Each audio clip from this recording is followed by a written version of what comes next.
ஹாய்ங்க. எப்படி இருக்கீங்க? நான் நல்லா இருக்கேன். நான் இந்த வீடியோவில் பேசக்கூடியது ஆஸ் யூசுவல் விஜய் தான்.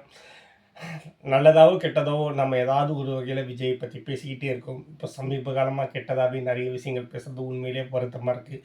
விஜயோட ரசிகன் அப்படிங்கிற விதத்தில் உண்மையிலேயே நான் விஜயுடைய ரசிகன், அதுதான் சொல்ல விரும்புகிறது. நான் சொல்ல வர்றதும் அதுதான். ஏன்னா நான் அவருடைய கட்சியிலையோ இல்லை எந்த கட்சியிலையும் நான் தோன்றனோ எதுவும் கிடையாது. விஜய் அப்படிங்கிற ஒரு திரைபிம்பத்தின் மீதான ஒரு அபிமானம் என்ன அவரை அரசியலுக்கு சப்போர்ட் பண்ண சொல்லிச்சு. அவருடைய சில தவறுகள் இருந்தாலும் அதை தாண்டி அதை முட்டுக் கொடுக்க வச்சுது அப்படிங்கிறது நிஜம்தான். பட் தொடர்ந்து சறுக்கிக்கிட்டே இருந்தால் நாங்கள் என்ன தான் பண்ண முடியும்? நாங்கள் இதை எப்படி தான் முட்டுக் கொடுக்க முடியும் அப்படிங்கிறது. ஏன்னா விஜய் ரசிகர்கள் எல்லாரையும் தற்குறி அப்படின்னு சொல்லி திட்டினாங்க. அப்பவும் அவங்க சரி பரவாயில்ல, என் தலைவனுக்காக ஏற்றுப்பேன். தற்குறினா சுய அறிவு கூட இல்லாதவன் அப்படிங்கிற மாதிரியான அர்த்தம். அதை கூட விஜய் அவர்களுக்காக எல்லாருமே ஏற்றுக்கிட்டு அதை பெருமையாக சில சமயத்தில் நாங்கள் தற்கொலை தாண்டா அப்படின்னு சொல்லிட்டு நகர்ந்து கூட போக துணிஞ்சவங்க தான் விஜய் ரசிகர்கள்.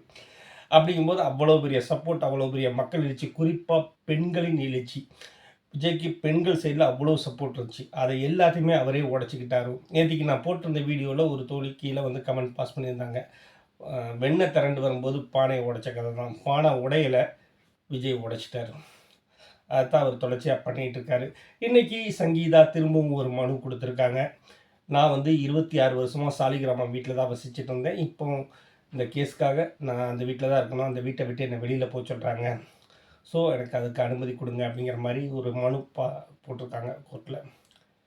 இது எந்த விதமான அரசியல், எந்த விதமான ட்ராப்புக்குள்ளே விஜய் சிக்கியிருக்கார் அப்படிங்கிறது அவருக்கு புரியுதா இல்லையா அப்படிங்கிறது தெரியல. தொடர்ச்சியாக எப்போவுமே பொறுப்பாக எல்லா விஷயத்தையுமே தொலைநோக்கு பார்வையோடு செய்யக்கூடியவர் இப்போ ஏன் பதட்டம் அடைஞ்சி தவறு மேலே தவறு பண்ணுறாரு அப்படிங்கிறது புரியல.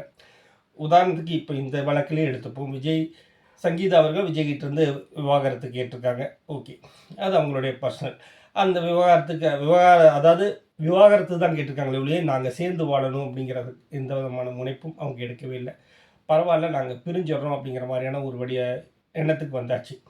அப்படிங்கும்போது அவங்க வீட்டில் தார்மீகமாக இருக்கிறது சட்டத்தில் இடம் இருக்கா இல்லையா அப்படிங்கிறது தெரியல. அவங்க மனு போட்டிருக்காங்க. உண்மையிலே விஜய் விட்டு விலகிறாங்க அப்படிங்கிற பட்சத்தில் அவங்க ஒன்றும் கஷ்டப்படுறவங்களோ இதெல்லாம் கிடையாது. நிச்சயமாக அவங்களால ஒரு 5 ஸ்டார் ஹோட்டல்லையே தங்கக்கூடியவங்களாக இருக்க முடியும். இல்லைன்னா இன்றைக்கி இந்த மாதிரியான கேஸ் போடுறவங்களுடைய பின்புலங்கள் எல்லாமே தெரியும். நிச்சயமாக சங்கீதா அவர்கள் தனிப்பட்ட முறையில் போய் கேஸ் போடவே இல்லை அப்படிங்கிறது எல்லாருக்கும், சின்ன குழந்தைக்கு கூட தெரியும். அதற்கான அரசியல் பின்புலங்களும் அரசியல் லாபங்களும் என்னென்ன இருக்குது அப்படிங்கிறதெல்லாம். ஸோ அவங்க இதை மூலமாக போகிறது என்னென்னா, ஒரு பெண், நான் வெளிநாட்டில் வசிக்கக்கூடிய பெண், ஒரு ஈழத்து பெண் என்னை துன்புறுத்துறாரு அப்படிங்கிற ஒரு மார்க்கை விஜய் மேலே தொடர்ந்து பண்ணிக்கிட்டே இருக்காங்க அப்படிங்கிறது தான். அந்த மார்க்கை பற்றி விஜய் கவலைப்படலை அப்படிங்கிற மாதிரியான எண்ணத்தை கொண்டு வந்தாலும் அந்த மார்க் கண்டிப்பாக அழுத்தமாக பதிஞ்சிக்கிட்டே வருது. விஜயுடைய செல்வாக்கு சரிஞ்சிக்கிட்டே வருது. இதை ஏன் அவர் உணரவே இல்லை அப்படிங்கிறது தெரியல. அவர் பெண்ணை பண்ண மிகப்பெரிய தப்பு என்னென்னா, த்ரிஷா கூட அவர் அந்த ஃபங்க்ஷன் வந்தது தான். அதுக்கு முன்னாடி வரைக்கும் கூட அது அவருடைய பர்சனல் அப்படின்னு எல்லாருமே முட்டு கொடுத்துட்டு தான் இருந்தாங்க. இப்போ யாருமே முட்டு கொடுக்குறக்கு ஆள் இல்லை. உண்மையிலே வருத்தப்பட ஆரம்பிச்சிருக்காங்க. நிறைய பேர் ஓப்பனாகவே வெளிப்படையாக பேச ஆரம்பிச்சிருக்காங்க.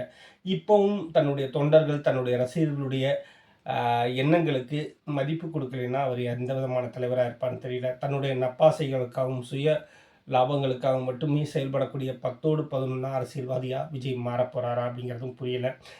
அதை தாண்டி விஜய் மேலே இது வரைக்கும் எந்த குற்றச்சாட்டும் வைக்காமல் தற்கூறி இந்த மாதிரியான வார்த்தைகளை மட்டுமே வச்சு கிண்டல் பண்ணிகிட்டு இருக்கவங்களுக்கு தொக்கா ஒரு விஷயத்தை கையில் எடுத்து கொடுத்துருக்காரு. அதை விஜயே தான் பண்ணியிருக்காரு.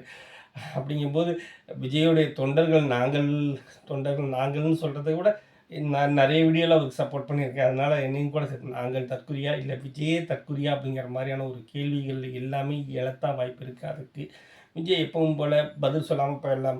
நாளைக்கே இந்த விஷயங்கள் மறந்து போய் பாசிட்டிவாக மாறலாம். என்ன வேணாலும் நடக்கலாம். நம்ம நினச்சது எல்லாமே தலைகீழாக பரலலாம். இது அரசியலில் இது எல்லாமே சகஜமான விஷயம். ஆனால் இந்த வினாடி, இந்த நிமிஷம் பார்த்தீங்கன்னா விஜய் தன்னுடைய செல்வாக்கை குறைத்து கொண்டார், சரித்து கொண்டார். அது யாராலையும் கிடையாது, அவரால் மட்டுமே. ஏன்னா கரூர் சம்பவத்தில் கூட நின்னாங்க. ஜனநாயகன் பிரச்சனை அப்போ மக்கள் கூட நின்னாங்க. ஏன் சங்கீதா அவர்கள் கேஸ் போட்டதாக விஷயம் வரும்போது ஒரு 2 மணி நேரம் மட்டும்தான் பரபரப்பாக இருந்துச்சு. அதுக்கப்புறமா விஜய்க்கு சப்போர்ட்டாக எவ்வளோ பேர் களமிறங்கி பேசுனாங்க. அது அவருடைய பர்சனல் அப்படின்னு சொன்னாங்க. பட் அவ்வளோ விஷயத்துக்கு சப்போர்ட் பண்ண அவருக்கு வந்து நம்ம என்ன பண்ணாலும் சரி அப்படிங்கிற எண்ணம் வந்துருச்சா? இல்ல நம்ம என்ன பண்ணாலும் நம்மளுடைய தொண்டர்கள் சரி பண்ணிடுவாங்க அப்படிங்கிற எண்ணம் வந்துருச்சான்னு தெரியல. தவறுகள் மேல தவறு பண்ணிட்டு இருக்காரு. காங்கிரஸ் விஷயத்திலயும், கூட்டணி விஷயத்திலயும் அவர் இறங்கி வந்திருக்கலாம். ராகுல் காந்தி வந்து பேசணுங்கிற கட்டாயம் கிடையாது. இன்னைக்கு விஜய்க்கு தேவை ஒரு வலுவான கூட்டணி. நிச்சயமா ராகுல் காந்திட்ட அவர் நேரடியா பேசியிருந்தாருன்னா, அந்த கூட்டணி அமைஞ்சிருக்கும். எல்லாத்துலயுமே கெத்தாவே இருக்கணும்னு நினைச்சிட்டு இருக்காரு. தன்னுடைய 2ஆம் கட்ட தலைவர்களுக்கும், அவருக்கும் இடையில நிறைய இடைவெளிகள் இருக்கு. சுத்தமான கட்சி, தூய சக்தி அப்படின்னு சொல்லக்கூடியவர் செங்கோட்டையன், ஆதவ் அர்ஜுனா இந்த மாதிரியான ஊழல் கரை படிந்த மனிதர்களை பக்கத்துல வச்சுக்கிறாரு.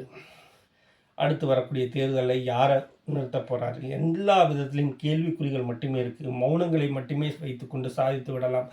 விசில் அடிக்கும் ரசிகர்களை வைத்துக்கொண்டு மட்டுமே சாதித்து விடலாம் அப்படின்னு நினச்சா அவருக்கு ஏமாற்றம் தான் கிடைக்கும். ஏன்னா விஜயகாந்தை பார்த்துருக்காங்க. விஜயகாந்துடைய வீழ்ச்சியும் இங்கே பார்த்துருக்காங்க. எம்ஜிஆருடைய வெற்றியை பார்த்தவங்க எம்ஜிஆருடைய உழைப்பையோ அதை கட்சியினுடைய கட்டமைப்பை அவர் பலப்படுத்தியதையோ யாருமே பார்க்கல. இன்னைக்கு வரைக்கும் செங்கோட்டையன் எம்ஜிஆர் காலத்திலேருந்து இருக்கார் அரசியல். அந்த மாதிரி அடுத்த கட்ட தலைவர்களை உடனுக்குடனாக வளர்த்தெடுத்தார். அந்த மாதிரியான எந்த விஷயங்களையுமே பண்ணாமல் கேரவன்லேருந்து நேராக வந்து மேடையில் பேசிட்டு திரும்பவும் கேரவனுக்குள்ளே ஓடி போய் ஒளிஞ்சா மற்றவங்க சொல்கிற மாதிரி பனையூர் பண்ணையார் அப்படிங்கிற பேர் மட்டும்தான் மிச்சமாகும்னு நினைக்கிறேன்.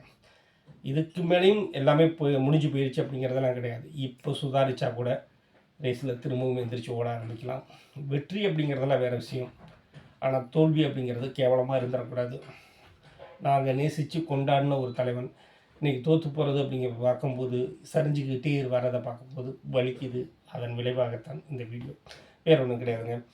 இன்னொரு வீடியோவில் கண்டிப்பாக நம்ம திரும்பவும் சந்திப்போம். என்னால் கேமராவை பார்த்து கூட பேசாமல் அதிகபட்சமாக இப்போ கீழே குனிஞ்சு பார்த்து பேச வேண்டியதாகிடுச்சு. அந்த அளவுக்கு உண்மையிலேயே செம அப்செட் தாங்க. விஜய் பண்ணக்கூடிய விஷயங்கள் எல்லாமே செம அப்செட் தான். பட் ஓகே, பரவாயில்ல. இதுவே கடைசி வீடியோவாக இருக்கணும்னு கூட ஆசைப்பட்றேன். விஜய் சம்மந்தமாக இந்த மாதிரியான ஒரு மோசமான வீடியோவை போடுறது.